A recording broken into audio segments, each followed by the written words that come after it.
আসসালামু আলাইকুম। আজ আমি আপনাদের দেখাবো কিভাবে ইলাস্ট্রেটরে প্যাটার্ন ডিজাইন করতে হয়। প্রথমে আমি ফাইলে ক্লিক করে এখানে নিউতে ক্লিক করব। নাম্বার অফ বোর্ডস 1 থাকবে। সাইজ কাস্টম, ওয়াইড দিব ৬০০০ আর হাইট দিব ৪০০০। এখানে যত বেশি মেগাপিক্সেল থাকবে তত হাই কোয়ালিটির প্যাটার্ন তৈরি করতে পারবো। আর কালার মোড রাখবো RGB।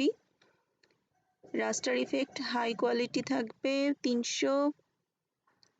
এরপর প্রিভিউ মোড হচ্ছে ডিফল্ট থাকবে। এখানে ওকে করে দিব। ওকে, এই তো গেল পেজ নেওয়া। এখন আমি দেখাবো যে শেপ থেকে কিভাবে প্যাটার্ন তৈরি করতে পারি। এটা খুবই ইজি। আর ইলাস্ট্রেটরে প্যাটার্ন তৈরি করা খুবই সহজ একটা কাজ। যারা বিগিনার আছেন তাদের জন্য আশা করি ভিডিওটা হেল্পফুল হবে। আর যারা এক্সপার্ট লেভেলের আছেন তারা তো অলরেডি জানেন যে এটা কিভাবে করতে হয়। তো তাদের উদ্দেশ্যে আমার কিছু বলার নাই। কালারটা নিব, রেড কালার নেই। আর স্টক রাখবো না। শিফট চেপে ধরে আমি এই শেপটা নিব।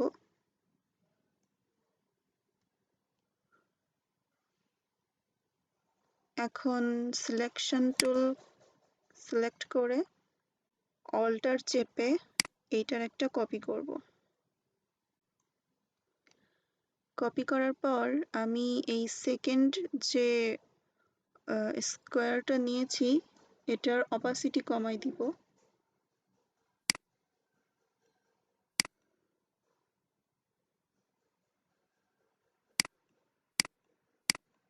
তো এইখানে অপাসিটি ১০০ আছে, এখানে আমি 50% করে দেই।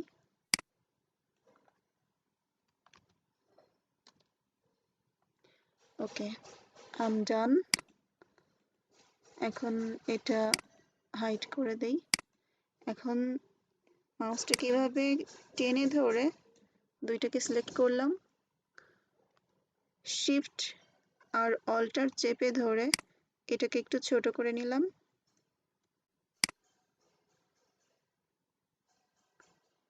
এই দুইটা সিলেক্ট করা থাকতে হবে প্যাটার্ন তৈরি করার ক্ষেত্রে।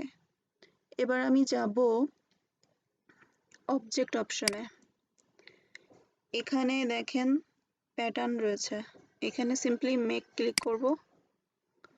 তো এই যে একটা প্যাটার্ন তৈরি হয়ে গেছে। এটাকে আমি শুধু এই প্যাটার্নই না আরো অনেক রকম প্যাটার্ন করতে পারবো। এখানে কি টাইপের প্যাটার্ন লাগবে সেটা আমি সিলেক্ট করতে পারবো। ব্রিক বাই র অথবা ব্রিক বাই কলাম অথবা হেক্স বাই কলাম, যেটা আমার ভালো লাগবে আমি সেটাই রাখবো। তো আমি প্রথমটাই রাখছি। এটা রাখার পর আমি এগুলো তো গায়ে গায়ে লেগে আছে, এগুলোকে সরানোর জন্য এখানে মাউস ক্লিক করে চেপে রেখে মুভ করলে প্যাটার্নটা সরবে। এই যে আমি যদি এবার এরকম করে দিই তাহলে অবজেক্টগুলো ফাঁকা ফাঁকা হয়ে যাবে। আবার যদি এটা এভাবে মিশিয়ে দিই তাহলে আবার কাছাকাছি গায়ে গায়ে লেগে যাবে। তো এটা আপনার উপর ডিপেন্ড করছে যে আপনি কেমন রাখবেন। এভাবেও রাখতে পারেন, আবার এভাবেও রাখতে পারেন, দূরত্ব কমিয়ে দিতে পারেন। সেটার জন্য এখানে ক্লিক করতে হবে। ওকে, এটা আমি ডান করলাম। করার পরে এটা সিলেক্ট করে ব্যাক স্পেস ক্লিক করলাম। এরপর রেক্ট্যাঙ্গল এই শেপ টুলে ক্লিক করলাম। দেন আমি একটা রেক্ট্যাঙ্গল নিব পুরো পেজ জুড়ে। এটা নেওয়ার পর এখানে কি কালার আছে সেটা ম্যাটার করে না, কারণ আমি যখন এই সোয়াচে ক্লিক করব, তখন অটোমেটিক এটা ব্যাকগ্রাউন্ড সাদা হয়ে যাবে।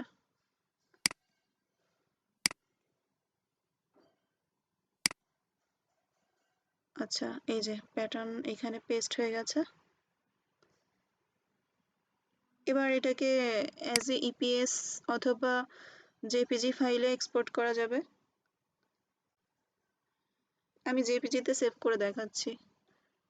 এক্সপোর্ট, এখানে সিলেক্ট করতে হবে জেপিইজি, আর এখানে ফাইল নেম।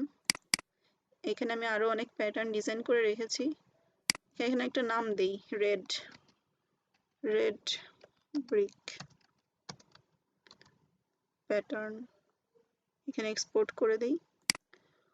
এবার এখানে কোয়ালিটি লো দেওয়া আছে, আমি এটাকে মিডিয়াম বা হাই করতে পারি বা ম্যাক্সিমাম করতে পারি, এটা আমার ইচ্ছা, তবে মিডিয়াম রাখাই ভালো। এখানে রেজলিউশন হচ্ছে 72। আর কিছু করতে হবে না, সিম্পলি ওকে করে দিলেই হবে। তো এটা as a JPG file save হয়ে গেছে। কনফার্ম হওয়ার জন্য আমি যাচ্ছি ফোল্ডারে, এখানে রেড ব্রিক দিয়ে সেভ করছি, এটাকে ক্লিক করলে এই যে আমার JPG file as a image দেখা যাচ্ছে এখানে। তো ইলাস্ট্রেটরে প্যাটার্ন ডিজাইন করা just a matter of click. আপনারা চেষ্টা করে দেখতে পারেন, আশা করি সফল হবেন। তো এই ছিল কিভাবে ইলাস্ট্রেটরে প্যাটার্ন ডিজাইন করতে হয়। যে কোনো ডিজাইনই আপনি ইলাস্ট্রেটরে করতে পারবেন আর সেভ করতে পারবেন। নেক্সট ভিডিওতে আমি দেখাবো কিভাবে এই প্যাটার্নটা অ্যাজ এ ইপিএস সেভ করে শাটারস্টকে আপলোড করতে হয়। ইপিএস ফাইলে শুধু সেভ করলেই হবে না, একটা নির্দিষ্ট মাপের হতে হবে বা একটা নির্দিষ্ট নিয়ম অনুসারে হতে হবে শাটারস্টকে সাবমিট করার জন্য। শাটারস্টক সব ধরনের ইপিএস ফাইল আপলোড করার পারমিশন দেয় না। তো কিভাবে সেই ইপিএসটা সেভ করতে হবে সেটা আমি আমার নেক্সট ভিডিওতে দেখিয়ে দিব। সাথে থাকার জন্য অনেক ধন্যবাদ। আশা করি নেক্সট ভিডিওগুলোতেও আপনাদের সাথে পাবো। ভালো থাকবেন। আল্লাহ হাফেজ।